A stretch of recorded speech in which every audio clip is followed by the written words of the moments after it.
Untuk Selamat Hari mengawali, Kemerdekaan. aha, baik.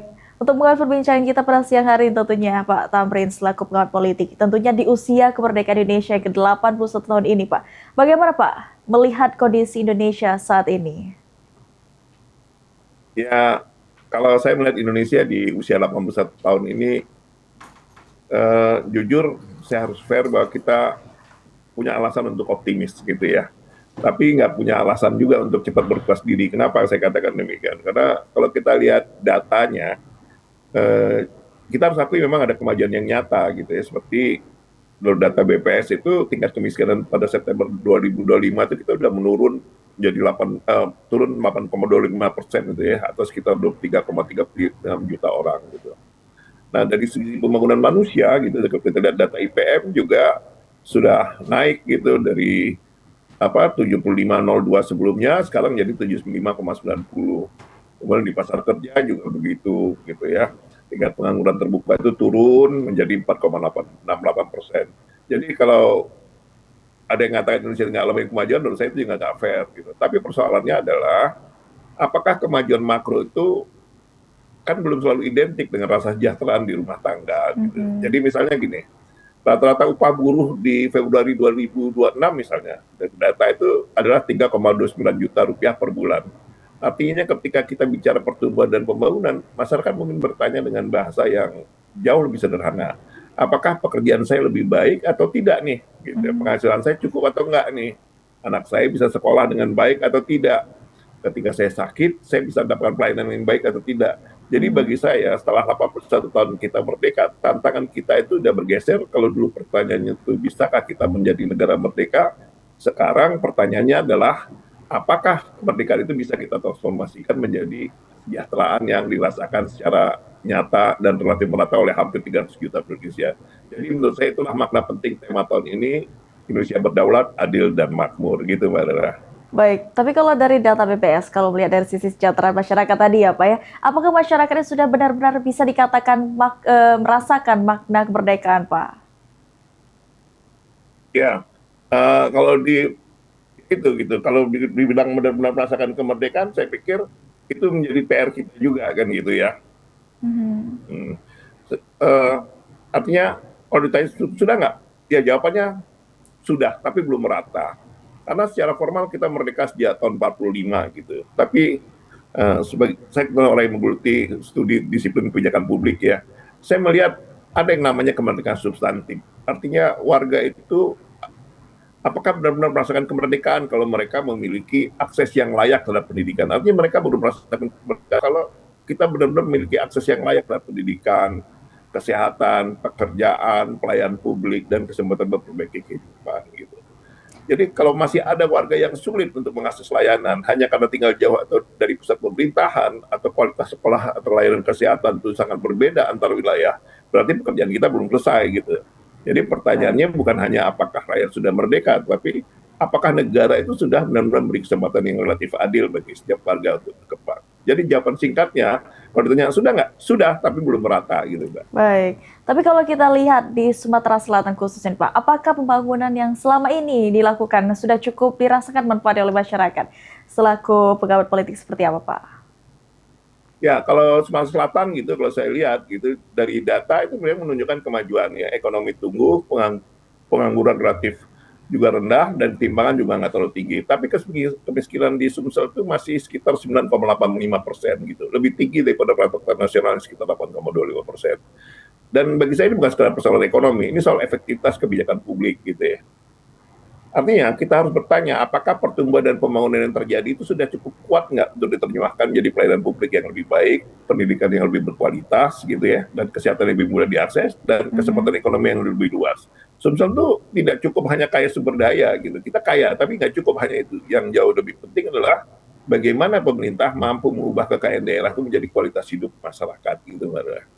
Baik, kalau kita bicara terkait usia yang ke-81 tahun ini Pak, tentunya apakah dari cita-cita sendiri, apakah sudah sesuai Pak dengan cita-cita oleh pendiri bangsa sendiri Pak? Ya, saya pikir kita nggak usah nebak-nebak juga ya cita-cita, Mhm. nebak-nebak cita-cita bangsa karena itu sudah sangat jelas dalam Undang-Undang Dasar 45 kan gitu ya. Mhm. negara harus melindungi rakyat, memajukan kesejahteraan umum, mencerdaskan kehidupan bangsa, dan berperan dalam tertiban dunia. Kalau ini kita jadikan ukuran, maka jawabannya adalah kita sudah maju jauh tapi belum selesai. Karena itu 17 Agustus menurut saya bukan hanya hari untuk merayakan sejarah, ia juga harus menjadi semacam audit tahunan terhadap Republik ini. Apakah negara sudah semakin melindungi? Apakah kita merasa nggak negara itu melindungi kita gitu? Apakah pelayanan semakin baik gitu ya? Apakah kebijakan semakin adil gitu? Dan apakah kehidupan warga itu benar-benar semakin bermartabat? Jadi eh, hidup kita itu benar-benar bukan hanya semakin sejahtera, tapi juga semakin bermartabat sebagai manusia. Nah, inilah pertanyaan penting yang harus kita jawab untuk menjawab pertanyaan tentang apakah cita-cita pendiri bangsa itu sudah kita capai atau belum. Nah, jujur tentu jawabannya adalah sebagian dari kita merasakan sudah, tapi sebagian dari saudara-saudara kita juga masih banyak yang belum merasakan hal-hal tersebut gitu. Baik, kalau kita berbicara terkait undang-undang sendiri, Pak, setelah 81 tahun Indonesia merdeka nih, menurut Pak Hoste, selaku pengamat politik sendiri, apakah dari pihak pemerintah sendiri sudah berhasil, Pak, meningkatkan kesejahteraan rakyat sendiri?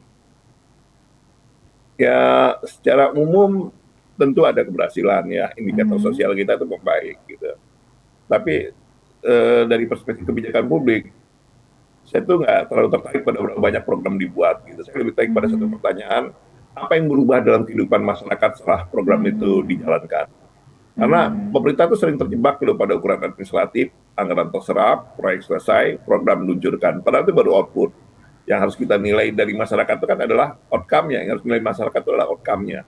Apakah Mhm. sekolah lebih baik? Apakah pelayanan kesehatan lebih baik? Apakah bantuan lebih tepat sasaran? Apakah Mhm. birokrasi lebih cepat dan tidak berbelit? Jadi keberhasilan Baik. pemerintah itu bukan ukur dari banyaknya kegiatan, tapi dari perubahan yang benar-benar dirasakan oleh warga. Lagi-lagi pertanyaannya tadi apa? Kalau gitu sudah berhasil nggak kita? Relatif jawabannya. Mhm. Dalam secara umum berhasil, tapi jujur kita harus katakan masih belum sepenuhnya merata dan belum sepenuhnya bisa dirasakan oleh semua warga negara atau rakyat Indonesia. Artinya bisa dikatakan untuk sektor ditambah, namun untuk outcome sendiri kepada masyarakat belum cukup dirasakan ya Pak ya. Lalu untuk memasuki Ya. usia ke-21 sendiri Pak, ini sektor apa saja mungkin Pak yang paling mendesak untuk diperbaiki ini PR untuk pemerintah sendiri Pak?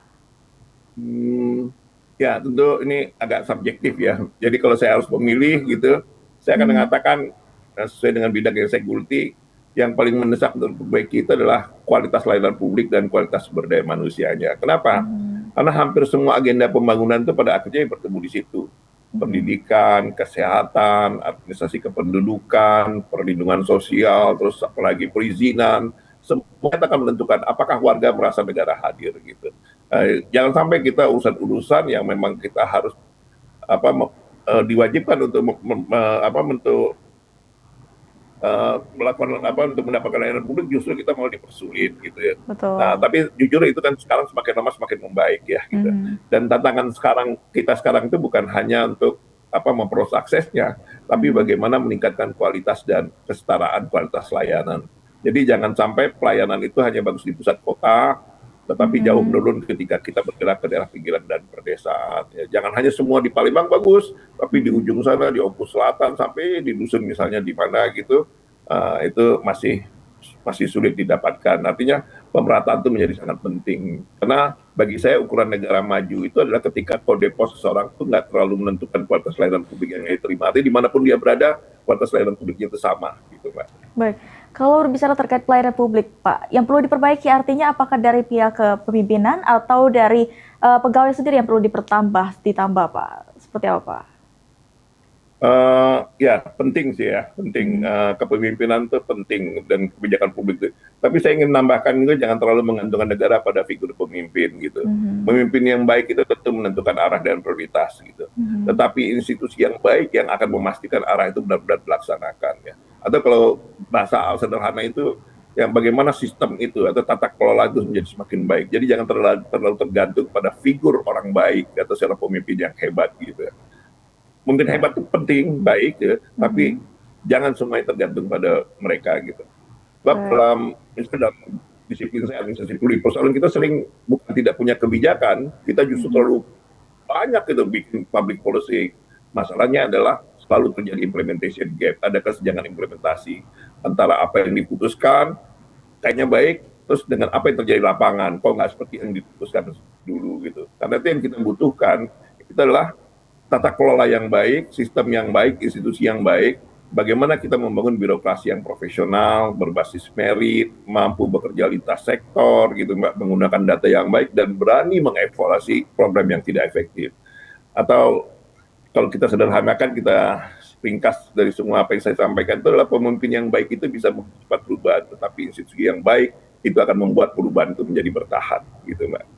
Baik, tadi disebutkan selain pelayanan publik yang perlu di-upgrade atau perlu diperbaiki sendiri, dan juga sistem dari publik sendiri, apakah ada lagi yang perlu diperbaiki yang harus dilakukan di usia ke-81 tahun ini, Pak Husni?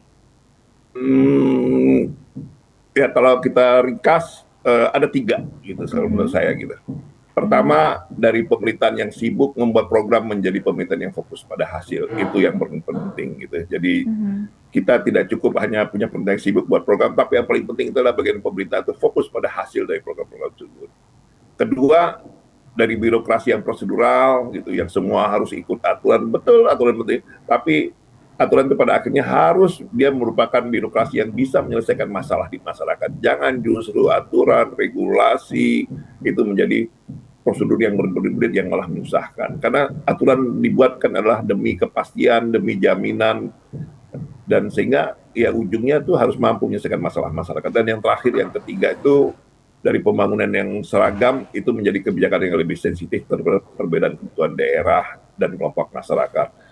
Secara umum kita boleh seragam, tapi tentu masing-masing daerah, masing-masing komunitas itu punya kebutuhan sendiri-sendiri yang itu kita harus akomodasi, dan untuk itu program-program pemerintah itu harus sensitif terhadap kebutuhan-kebutuhan khas dari masing-masing kelompok masyarakat ataupun daerah. Karena masyarakat itu tidak membutuhkan pemerintah yang kita terlihat sibuk gitu ya, karena masyarakat itu membutuhkan pemerintahan yang efektif tentunya, gitu Mbak Rera. Baik, kalau berkaitan dengan kemakmuran masyarakat, kemerdekaan masyarakat sendiri, apakah pihak pemerintah ini perlu mengubah prioritas semulanya pembangunan atau sekedar mengejar pertumbuhan ekonomi menjadi lebih fokus pada pemerataan kesejahteraan, Pak? Kalau menurut saya sih jangan terlalu dipertentangkan begitu ya. Artinya pertumbuhan itu tak perlu, tapi pertumbuhan itu memang harus diterjemahkan menjadi akses, kesempatan, dan kualitas pelayanan yang lebih merata gitu. Dalam perspektif kebijakan publik, pertanyaannya bukan sekedar seberapa besar ekonomi itu tumbuh, tapi siapa yang mendapat manfaat, wilayah mana yang tertinggal, kelompok mana yang masih sulit mengakses layanan, dan apakah kebijakan pemerintah itu berhasil memperkecil kesenjangan tersebut. Jadi pembangunan yang baik bukan sekedar menghasilkan pertumbuhan, dia harus menghasilkan nilai-nilai publik atau public value, yaitu manfaat nyata bagi masyarakat. Jadi pergeseran itu bukan pada debat antara mana yang lebih dulu pertumbuhan dan pertumbuhan. Kedua-duanya penting, tapi bagaimana kedua-duanya itu bisa menghasilkan nilai-nilai publik yang membawa manfaat nyata bagi masyarakat gitu, Mbak. Baik. Baik, terima kasih banyak Bapak Husni Tamrin selaku pengamat politik Sumatera Selatan sudah bergabung sama kami di Liputan Metropoli Siang. Selamat menjalankan aktivitas kembali dan Assalamualaikum warahmatullahi wabarakatuh. Waalaikumsalam, terima kasih.